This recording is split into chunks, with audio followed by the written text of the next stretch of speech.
大家好，我是戴眼镜拿着话筒拿了塞片片，已经好多年没有见过豆瓣评分超过9分的国产悬疑剧了。最近居然就出来这么一部《隐秘的角落》，第一集开场5分钟就牢牢吸引住了所有观众的眼球。在一个没什么人的景区，一个戴着眼镜的男子带着一双老人登山，他们来到山顶想要拍照，可2位老人姿势摆来摆去，男人都不满意，便亲自帮老人摆了一下。好了。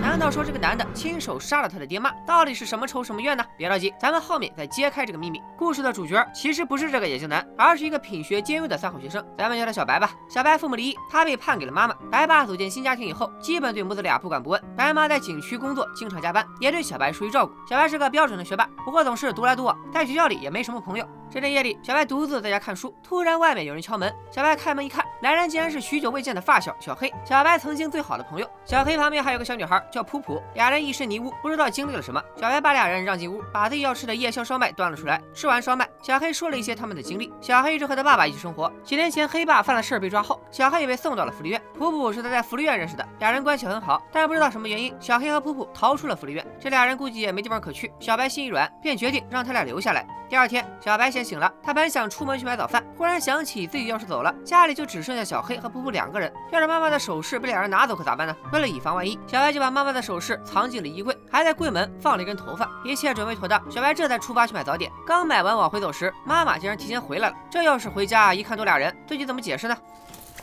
儿子出息了啊，会帮妈妈打扫房间了。看来小黑他俩已经离开，走之前还打扫了屋子。小白正庆幸时，家里电话响了，景区领导又让白妈回去一趟。你说他妈咋这么忙呢？咱们接着看。妈妈一走，小白赶紧先回屋检查了首饰，所幸首饰都在。看来小黑他们并非坏人。这俩人其实也没走远，不一会儿又回来了。他俩知道单独在别人家不礼貌，所以小白出去买早点时，俩人就也出去溜达了。吃早点时，小黑问小白有没有相机，普普想拍点照片，干啥用还没说。家里电话又响了，电话是小白爸爸打来的，催小白快点过去找他。没办法，小白只能先去找爹，让小黑他俩留在自己家里。白爸还是从牌友那里知道了儿子又考了第1名，今天叫小白过来，就是想带儿子去买双新鞋奖励一下。小白看到爸爸的车上有台相机，顺便就把相机借了过来。前面说过，白爸和白妈离婚了，他和一个姓王的阿姨组建了新的家庭，还有了个小女儿叫晶晶。看晶晶和白爸亲昵的样子，小白感到很受伤。出了商场，白爸去开车，晶晶不喜欢这个哥哥，故意把小白的鞋踩脏了。王阿姨更是话里夹枪带棒，对小白冷嘲热讽。小白压抑着怒火，没等爸爸回来，就一个人先走了。晚上白妈还是要加班，小黑他们就又住在了小白家。小白和他们说了白天的事，大家都很气愤。见小白对自己敞开了心扉，小黑和普普也说出了自己的秘密。普普是个父母双亡的孤儿，他家除了他就只剩下一个被别人领养的弟弟。这次他和小黑逃出福利院，是因为弟弟得了白血病，急需用钱，他俩想逃出来帮忙筹钱。小黑本想找他爸以前的哥们儿借一点，好吧，不是一点，小黑张口就是30万。老爸这哥们儿也很给面子，当场就报了警。还好小黑和普普溜得快，才没被抓住。就这样折腾了好几天，俩人是1分钱也没找到。而当时普普说想拍照片，其实是想把自己的照片烧给死去的父母，让他们在另一个世界别担心自己。小白拿出了从父亲那里借来的相机，决定明天3人一起去妈妈工作的那个景区，好好给普普拍几张照片。次日，几个人早早就来到了景区。景区里人不多，除了他们仨孩子以外，就只有一个中年男子和2个老人。在山上一处观景台，小白不但给普普拍了照，3人还一起录了一段视频。小白船照片也拍了，白妈今晚要回家了，大家就此分道扬镳。带着一丝落寞，小白回了家，可妈妈并没有回来，而是打来一个电话，说今天景区出事了，所以他又要加班。出了什么事，观众朋友自然知道，正是那个中年男子把2个老人推下了悬崖。妈妈不回家，小白赶紧跑出去，找到了正在街上游荡的2个可怜虫。3人进了屋，普普看起了白天的录像，看着看着，他发现了什么不对劲的地方。船上有小白第一反应就是报警，却被小黑拦住了。因为警察要是问录像里的女孩是谁，那小黑他俩就又得被抓回福利院。反正俩老人已经死了，可普普的弟弟还等他们筹钱救命呢。小黑建议留下证据，先忙筹钱的事，忙完了再去报警。普普则觉得这样的人太可怕，不能让他继续作恶。孩子还是太单纯，普普提议给杀人犯留一封警告信，这人害怕了就不会再做坏事。孩子们吃饭时，白妈来了电话，他这次真的要回来了。小黑他俩没得选择，只能离开小白家，另找住处。正所谓世上无难事，小黑带着普普去了码头，找了个包吃住的临时工作。可后来却因为普普被码头的小痞子欺负，小黑和他们打了一架，只得离开。因为情绪太激动，普普的老毛病哮喘犯了，小黑又跑回码头宿舍，拿来了喷雾帮普普度过一劫。俩人这次彻底无处可去，只好回去找小白。3人找了家书店进去吹空调，顺便聊聊接下来怎么办。小黑有自己的主意，他出了书店去打电话，电话直接打到了警局。他找到了当初抓他爸的民民警老陈。小黑想见父亲一面，问问他还有没有兄弟能借钱，可他并不知道爸爸被关在哪里。老陈不想告诉小黑黑爸的所在，还想过来把小黑带回福利院。小黑打电话时，小白已经在书店研究起教务书上的数学题，这份爱学习的劲头瞬间吸引了书店里的另一个人。你没错，是答案印错行了。这不就是在警局杀人的哥们儿吗？小白沉迷于解题，根本没认出来。不过普普认出来了，他一个冲动，居然要和凶手对峙。普普假装自己是书店的志愿者，叫住凶手，说书店想给顾客办会员，所以需要他留一个联系方式。可惜凶手并未上当，他转身想走时，赶回来的小黑故意撞了他一下。他们的小伙伴们肯定猜到了，小黑那一撞不会白撞，还偷到了凶手的手机。三人拿着手机去了偏僻的海边，钻进了一艘破船。小白破解了半天，手机密码也解不开锁。正犯愁时，手机响了，打来电话的居然正是凶手本人。他猜到手机是被小黑偷的，说如果不还他手机，他就报警。一听到报警，三个孩子都有点慌。突然又有电话打来，这次是个少年宫的老师，电话里说明天的奥数班试听课他有事，想让凶手代节课。看来这个凶手是个少年宫的教师，正好小白报名了这个试听课，他决定到时候偷偷给凶手投递一封警告信。当晚，小黑和普普住在了这艘破船里，普普闲得无聊，还凭记忆画下了凶手的画像。第二天，小白等人来到了少年宫，在教学楼门口，他们遇到了王阿姨和晶晶。原来晶晶也在少年宫上戏曲班，普普之前在相机里见过晶晶的照片，他一直很气晶晶欺负小白，因此想替小白出头，于是就让小黑去给自己买水，一个人跟上了晶晶。小黑去买水时也摊上了事儿，他竟然遇到了当年抓自己爸爸的民警老陈。老陈拉着小黑就要回警局，俩人正在少年宫的大院里拉扯着。跟你说不明白，不明白也得明白。为什么会有人坠楼呢？让我们把时间线拉回到几分钟之前，原来是普普为了替小白出头，把晶晶骗去了5楼的杂货间。这一幕刚好被坐在奥数教室的小白看到，他猜到普普要教训晶晶。幸亏这节试听课主要是做摸底测试，小白提前交卷，匆忙把警告信和试卷一起放到了讲桌上，然后便大步流星去找普普。小白猜的没错，到了5楼杂物间，普普就和晶晶摊牌，让他以后不要再欺负人。晶晶娇生惯养，很不服气。俩人正争吵时，小白赶来了，看到小白，晶晶认为是哥哥找人吓唬自己，他气得咬了普普一口，还站在窗前想朝外面呼救，谁也没想到晶晶突然一个踩空。你先下来，我就不压你一管。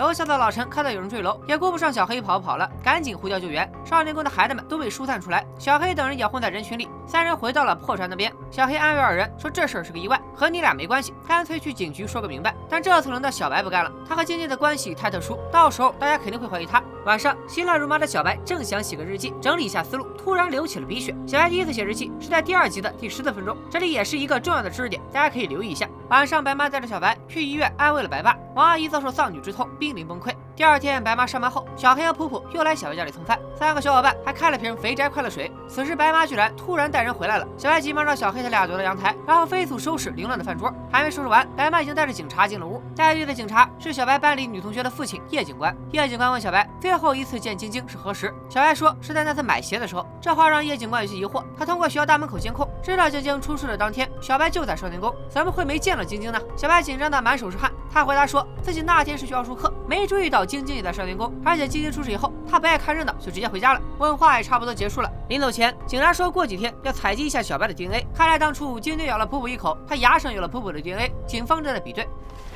以后你少吃点这些垃圾食品，那冰箱里都给你弄好了，你也不吃。碳酸饮料还是少喝，对身体不好。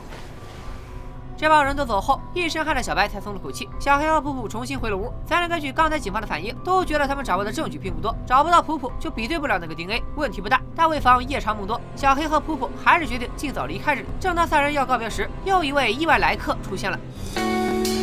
咱们又见面了。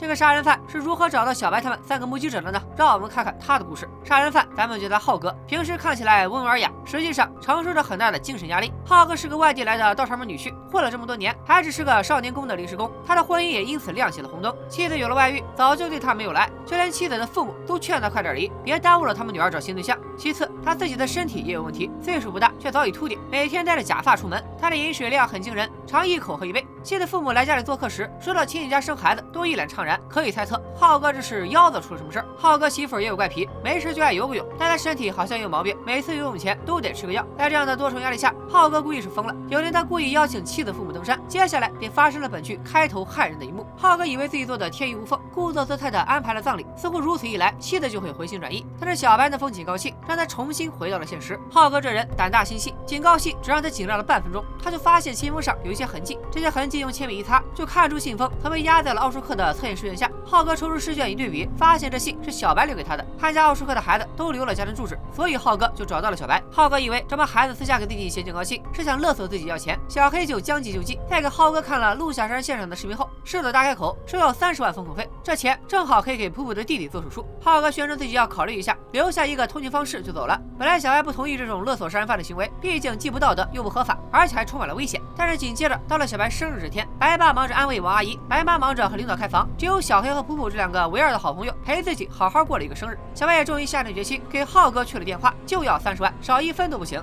浩哥也不含糊，直接自报家门地址，让他们带着相机来。浩哥的痛快劲儿引起了小白的警觉，他建议自己和普普去见浩哥。小黑单独拿着相机躲在派出所门口，如果小白和普普下午4点前没回来，小黑就进派出所去找老陈帮忙。怀着忐忑的心情，小白和普普敲开了浩哥家的门。浩哥注意到小黑没来，猜到这是小白安排的保险。既然孩子们都不傻，浩哥也不再装腔作势，他交给了小白一张银行卡，说自己短时间内凑不齐30万，但可以每周给他们打3万，一个暑假刚好打齐。小白知道此地比久留，和普普拿上卡赶紧跑。虽然小白和普普尽力往回跑，但赶到警局时已经过了4点。小黑已经进去找到了老陈，老陈这次没再让小黑逃走，死死拽着小黑。没办法，小黑只能让赶来的小白和普普先撤。老陈这人其实对小黑很好，他没把小黑关在警局，而是把他带回了自己家，让小黑洗个澡吃个饭，再送他回福利院。老陈家里还有个小孙女，这孩子哭闹的时候，小黑就溜出来了。令人抓狂的是，人虽然跑出来了，但相机却落在了老陈家。这要是老陈看到相机里的内容，那还不直接就破了案，他们的30万也跟着泡汤了。好在老陈虽然发现了相机，但刚给孙女儿拍了张照片，相机就没电关机了。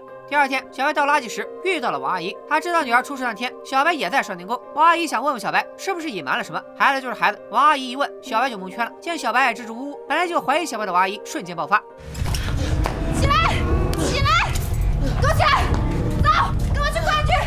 王阿姨阵仗太大，白妈闻讯赶了过来，两个母亲现场开撕，好在被围观群众拉开了。在医院处理完小白的伤口以后，母子2人回了家。可一到楼下，两人被眼前的一幕惊呆了。王阿姨在楼道里贴满了告示，说小白就是杀人犯。小黑和普普次日来找小白，看到没撕干净的告示，也气得够呛。为了安慰小白，小黑拉着小白玩起了街机，让他好好发泄一通。小白的情绪宣泄出去后，思考起如何找回相机的问题。利用学霸的头脑，他又设计了一个计划。小白望风，小黑爬上房顶备战。在老陈老伴带孙女遛弯后，普普出场，他假装自己迷了路，需要老陈帮忙。老陈走后，小黑立刻潜入，他拿到相机后迅速离开。小黑得了手，普普也不用再演了。小白跑出来，装成是普普的哥哥，把他带离了现场。晚上回到小白家里，小黑还掏出了台手机，这手机是老陈的。小黑想看看里面有没有他爸在哪儿的线索。相机到手了，大家都安了心。小黑提议明天再去趟景区。这一天，普普老梦到那2个惨死的老人，小黑想上山给他们烧烧纸。次日，3人上山烧纸，景区的广播突然响了，广播里居然传来了王阿姨的声音。她说这个景区的工作人员白妈上周6杀了自己的女儿。原来王阿姨已经从警方那里得知，女儿牙齿上的 DNA 化验结果出来了，来自于女性，所以就将矛头从小白对准了白妈。为了彻底证明自己的清白，白妈对着话筒说出了自己的秘密。因为我在六峰宾馆，我和马主任在一起。你还想听其他的细节吗？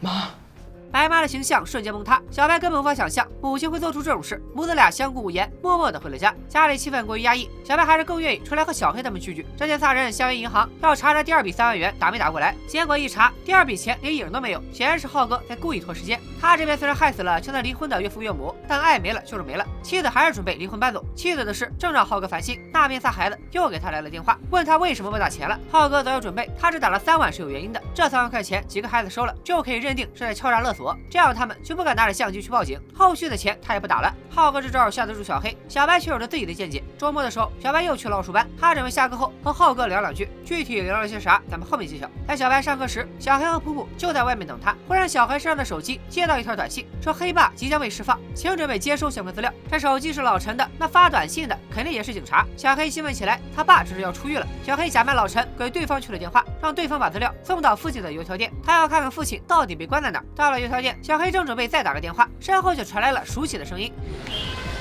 又见面了。老陈告诉小黑，你爸现在没在监狱，他病了，正在医院，过2天就安排你去探视。老陈知道探视前想关注小黑不太可能，于是就把老伴的手机给了小黑，这样如果小黑有事方便联系。但他告诉小黑，探视完了你爸，也就得乖乖跟我回福利院。小黑和老陈告别后，立刻和普普会合。两人往少年宫赶时，小白已经下课，他拦住了要走的浩哥，告诉他相机我们不会给你，报警我们也敢报。如果你说我们敲诈，我们就说这钱是你逼着我们收的，或者你贿赂了我们这些孩子，看警察信谁。小白的话让浩哥很无语，他竟然被一个孩子打败了。小白出了学校，白爸不知从哪里冒了出来，要请儿子吃饭。小白和老爸来到了一家糖水店，白爸是替王阿姨来给小白道歉了，他还给儿子带了个新泳镜当礼物。小白正欣赏泳镜时，白爸突然严肃地问小白：“你妹妹少年宫出事那天，你是不是跟着她了？”你也觉得是我？白爸这么一问，小白开心的情绪瞬间冷掉。他也严肃地告诉爸爸，妹妹的死和自己没有关系。趁白爸去卫生间，小白生气的想把泳镜塞回爸爸手包，没想到却在手包里发现了一支录音笔，这就是自己的亲爹。小白一时间百感交集。等老爸回来，小白又把泳镜放在了桌上，还一改刚才的灰暗，温情的和父亲提起了往事。小白说得很动情，他说儿时爸爸带自己来过这里，当时吃完糖水就去了游乐场，那是他最开心的一天。小白现在这么努力学习，是因为他以为只要自己变乖，父母就有可能复合，他还能重新拥有那种开心的日子。但后来爸爸有了新的家庭和孩子，小白知道不能强求，他甚至希望死去的不是妹妹，而是自己，这样没准爸爸就不会那么难过。儿子的一番话让白爸瞬间泪奔。你再要一碗啊，好吃，这个挺好吃。小白清楚爸爸在录音，所以他这番话多少有着打感情牌的意思。这孩子聪明的让人有点害怕。与小白相比，浩哥的恐怖则是无声的。他和妻子的婚姻彻底走到了尽头。在妻子收拾好最后一件行李后，浩哥帮忙把他们搬到了地下车库。他往车里塞箱子时，特意检查了一下妻子的药盒，药盒里的药是满的。可浩哥又从裤兜里掏出一枚，明显是要给妻子换药。妻子来了以后，浩哥对着他再次问出了曾经问过岳父母的那个问题：我还有机会吗？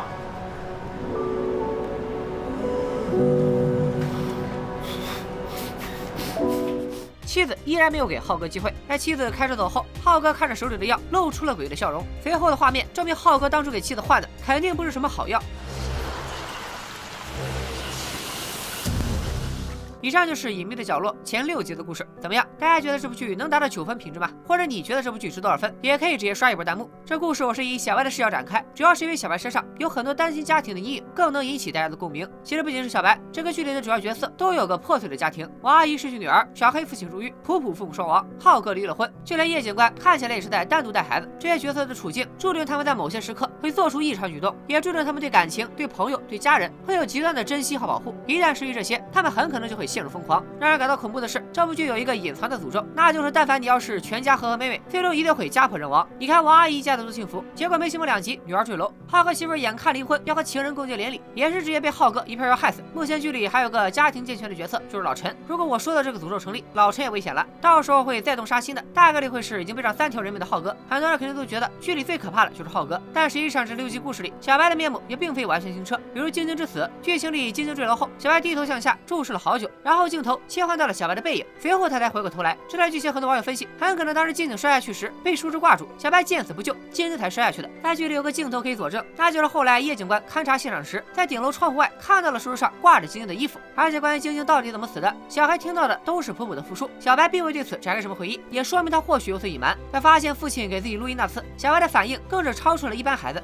后面的剧情里，他的表现应该要比浩哥更有看点，甚至可能会直接来个炸裂翻转。小白的这种复杂性多半源于他的家庭，因为视频篇幅限制，我没有细说。母亲其实一直对小白有着极强的控制欲，父母离异后，母亲对他的管教特别严格，睡前必须喝奶，躺床上就得开风扇，他甚至还限制小白社交，让他一门心思都不到学习上。尤其是自己的秘密被儿子发现以后，为了树立作为母亲的权威，不管小白是不是吃撑了，奶是不是烫，都要在他的注入下一口气喝完。妈妈用这种习惯想要钳制和提醒儿子，你的优秀是妈妈给你培养的。妈，其实你可以告诉我的。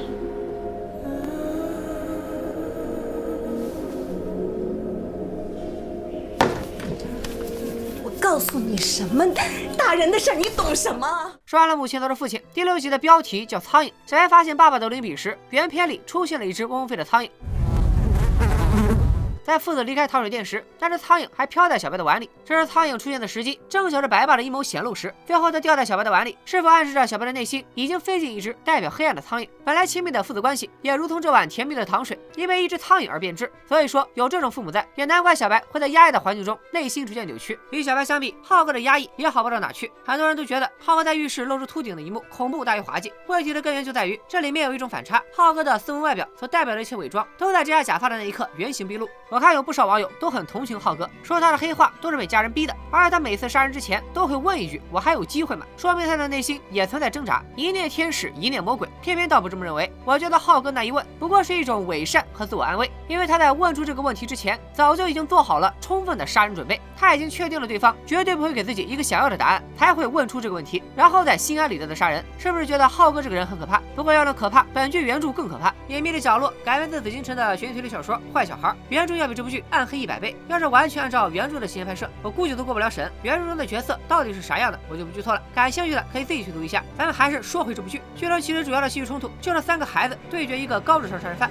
浩哥这个数学老师思维缜密，确实很难对付，但小白3人组也不容小觑。小白高智商，也有着黑化的潜质，可以和浩哥以毒攻毒，但他做事有时会犹豫和瞻前顾后。正巧以勇敢著称的小黑弥补了这一点，而小黑的做事冲动欠考虑，不仅小白可以帮忙，普普也是个颇有心机的孩子。普普这个角色如果仔细观察，他身上兼有小白的机灵和小黑的勇敢。在剧里他想救弟弟，小黑竭力帮忙，2人又把独来独往的小白拖下了水。这个小女孩对别人的感染力可见一斑。她教训晶晶时，知道要把晶晶带到无人的顶楼，冲动之下依然有着缜密的思维。如果我前面分析小白确实对晶晶见死不救，那普普后来对小黑的复述就故意打了折扣，他的黑化和小白一样危险。这么一分析，是不是觉得在这3个孩子面前，浩哥好像也没啥优势了？所以接下来浩哥要如何对付3个孩子？小白又会不会黑化成为另一个浩哥？小黑还能见到自己的父亲吗？普普可以为弟弟筹到钱吗？我的小心肝们，能把这个视频的点赞数干到1万吗？这一切的真相，让我们下一期视频揭晓。咱们隐秘的角落后6集见，拜了个拜。蓝蓝的天空，银河里有只小白船。